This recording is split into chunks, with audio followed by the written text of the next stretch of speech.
आध्यात्मिक पथ की कहानी सुनने वाले सभी श्रोतागणों को जय श्री राधे, जय श्री कृष्णा। आज की कहानी में जानते हैं त्रिशंकु की स्वर्ग यात्रा।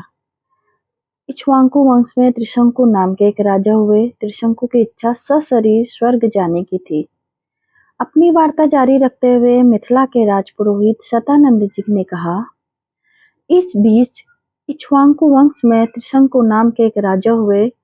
त्रिशंकु की इच्छा सशरीर स्वर्ग जाने की थी, अतः उसके लिए उन्होंने वशिष्ठ जी से यज्ञ करने के लिए कहा।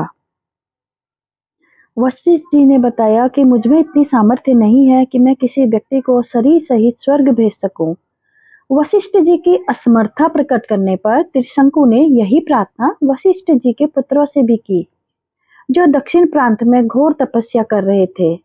इस पर वशिष्ठ जी के पुत्रों ने कहा कि अरे मूर्ख, जिस काम को हमारे पिता नहीं कर सके तू उसे हमसे कराना चाहता है।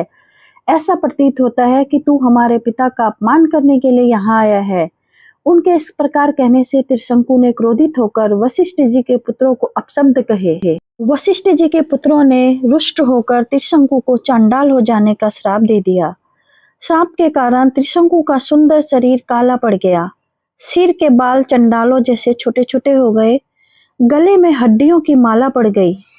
हाथ पैरों से लोहे के पड़ गए। त्रिशंकु एक ऐसा वंश देखकर उनके मंत्री द्वारा दरबारी उनका साथ छोड़कर चले गए। फिर भी उन्होंने सशरीर स्वर्ग जाने की इच्छा का परित्याग नहीं किया। वे विश्वामित्र के पास जाकर बोले कि ऋषिराज, आप महान तपस्वी हैं, मेरे सशरीर स्वर्ग जाने की इच्छा को पूर्ण करके मुझे कृतार्थ कीजिए। मित्र ने कहा कि राजन, तुम मेरी शरण में आए हो, मैं तुम्हारी इच्छा अवश्य पूर्ण करूंगा। इतना कहकर विश्वामित्र ने अपने उन चारों पुत्रों को बुलाया जो दक्षिण प्रांत में अपनी पत्नी के साथ तपस्या करते हुए उन्हें प्राप्त हुए थे, और उनसे यज्ञ की सामग्री एकत्रित करने के लिए कहा।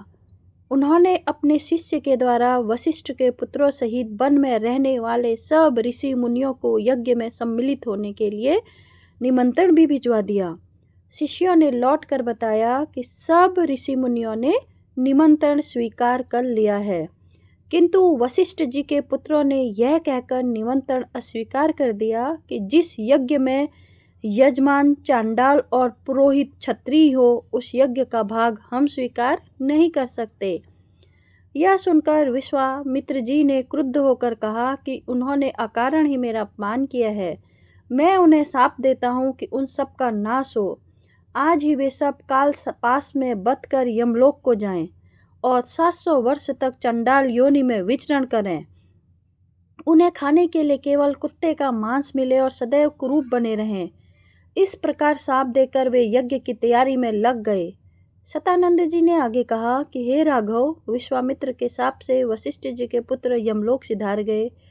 वशिष्ठ जी के पुत्रों के परिणाम से भयभीत सभी ऋषि मुनियों ने यज्ञ में विश्वामित्र का साथ दिया। यज्ञ की समाप्ति पर विश्वामित्र ने सब देवताओं का नाम लेकर अपने यज्ञ भाग ग्रहण करने के लिए आह्वान किया, किंतु कोई भी देवता अपना भाग लेने नहीं आया। इस पर क्रुद्ध होकर विश्वामित्र ने अर्घ्य हाथ में लेकर कहा कि हे त्रिशंकु, मैं तुझे अपनी तपस्या के बल से स्वर्ग भेजता हूँ। इतना कहकर विश्वामित्र ने मंत्र पढ़ते हुए आकाश में जल छिड़का और राजा त्रिशंकु शरीर सहित आकाश में चढ़ते हुए स्वर्ग जा पहुँचे। त्रिशंकु को स्वर्ग में आया देख इंद्र ने क्रोध से कहा कि रे मूर्ख, तुझे तेरे गुरु ने शाप दिया, इसलिए तू स्वर्ग में रहने योग्य नहीं है। इंद्र के ऐसा कहते ही त्रिशंकु सिर के बल पृथ्वी पर गिरने लगे और विश्वामित्र से अपनी रक्षा की प्रार्थना करने लगे। विश्वामित्र ने उन्हें वहीं ठहरने का आदेश दिया और वे उधर से ही सिर के बल लटक गए।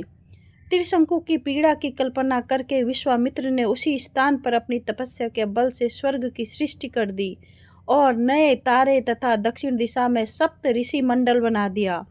उसके बाद उन्होंने नए इंद्र की सृष्टि करने का विचार किया, जिससे इंद्र सहित सभी देवता भयभीत होकर विश्वामित्र से अनुनय विनय करने लगे। वे बोले कि हमने त्रिशंकु को केवल इसलिए लौटा दिया है कि वे गुरु के श्राप के कारण स्वर्ग में नहीं रह सकते। इंद्र की बात सुनकर विश्वामित्र जी बोले कि मैंने इसे स्वर्ग भेजने का वचन दिया है, इसलिए मेरे द्वारा बनाया गया यह स्वर्ग मंडल हमेशा रहेगा और त्रिशंकु सदा इस नक्षत्र मंडल में अमर होकर राज्य करेगा। इससे संतुष्ट होकर इंद्रादि देवता अपने अपने स्थानों को वापस चले गए।